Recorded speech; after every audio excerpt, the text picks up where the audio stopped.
Forde, bit of a hectic game. How'd you see that one? Again, I feel like it's a bit of rinse and repeat, and we talked about obviously, building leads, and maybe I jinxed it because we were talking about it during the game, but the ability to build out a lead and build out a healthy lead, and we talked about 10-point lead pushing out to 20, and it got to 17, and then Sobey happened. I don't want to discredit the impact Sobey made in that fourth quarter. He really shifted the momentum, and Smith hit some big shots, but we're our own worst enemy, the turnovers. I'm trying to find a hot minute just for Pat to sit down and take a breath, and the momentum quickly shifts. So it's like, get back out there, and again, work in progress, right? This is natural, but we walk away with a win on the road off a tough game against Southeast 48 hours ago. So can't be too brutal on the guys. But the good thing is the things we're addressing, and as I said this before, are fixable. So they're clear, they're there. You can taste it, you can hold it. Let's fix it and correct it and get better from it. When a guy like Sobey's going crazy like that, stoppages, what are you saying to the boys to sort of quell his influence a bit? Just trust. The 5 on the floor will get it done. Stay focused, and that was probably the big difference. Again, the first round, we went on. New Zealand went on a bit of a run, and we started to lose focus. Now we're hugging our man unnecessarily, whereas the turnovers, missed shots, whatever it was down our end, we trusted it. And then Taj takes a big charge, and then there's a verticality play with Bobby and Bull stopping that last minute attempt, and then even at the end, the shot, the 3-point play. Credit to Gruggs, he drew it up exactly how they played it out. So it's great when you got assistant coach staff. We just say, hey, hand the clipboard over. Gruggs drew it up. The players talked about how they wanted to defend it, and I just stood there just like clapping like an idiot. So it's good to have that type of group.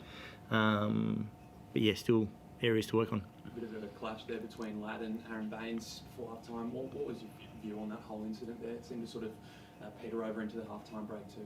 Oh, it's just a physical game, and that was, it was always going to be a contest. Brisbane had a great couple of wins, to start off the season, and obviously they wanted to protect the home court. So it was what it is, and Lat took it very well, and credit to him, the maturity of Lat to obviously take the punishment and move on from it. But, he was celebrating in the change room with the guys. When someone's going crazy like that and the whole crowd's kind of going crazy about it, how do you make sure the boys are grounded and it doesn't sort of slip into the game and affect them too much? You just got to stay tight. So it was great. So as that was all happening and everything was going on, my 5 on the floor, just tight. They're in a huddle. They're talking through it, and the louder it gets, the tighter that huddle becomes. So, it's a great group. Pat, 2 clutch free throws from you at the end there. Were you very nervous, brother? No. I've been put in that position my whole career, my whole life, even growing up. So I knew what I had to do, and I just went up there relaxed. What did I call you when we did a whole thing? I had the whole slide presented for you, and I said, if you want a clear-cut definition of what your role is. Closer. Yeah. I'm the closer. So and that's what I be thinking about, too, when I'm in the game in the fourth quarter. So, Forde, just want to revisit the Baines incident. Do you feel confident? Do you feel confident enough to tell us was there any words exchanged in the corridor there at half time? No, I don't know. Paddy, you've got the Wizards in 2 days. How keen are you? And are there players that you're very keen to match up against, like Jordy Bull? Excited, to get on that floor, get that experience, get that exposure is gonna be fun. So I know we looking forward to it, all of us. We just know it's gonna be a long trip. So we just got to recover, get ready, regroup, and continue to play good basketball and continue to learn from each other. So. Yeah. You know how Adelaide won against the Suns last year? Are you looking at that and you're going, shit, I want to do that this year? Maybe it was an upset? Yeah, of course, but I just want to, play good basketball, continue to use these games as moments for us to continue to gel as a team and get better and bring it back to the NBL. So we want to go out there, of course, and play good, so regardless of the outcome of the game. So.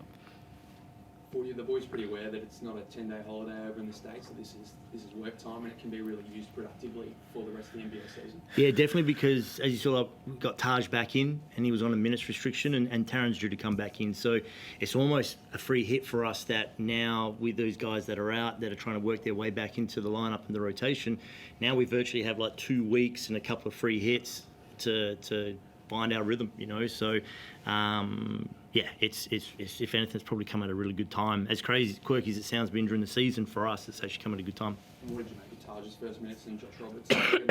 Oh man, only played Josh 6 minutes. That's brutal by me. his impact was immediate. A couple of offensive rebounds, putbacks. I'm going to have to talk to him because, AK was rolling, so if we're talking about why, Sam only got 16 minutes and Josh was only limited to 6, which, again, I didn't realise how to look at it. AK was just so impressive for us, and I put him in a bit of an awkward situation at the end where we coughed up a bit of turnovers, and so we made that change late by me. Fantastic. Awesome. All right. Any questions on the Zoom? Beautiful. Thank you. Awesome. Thank you. Thanks, guys.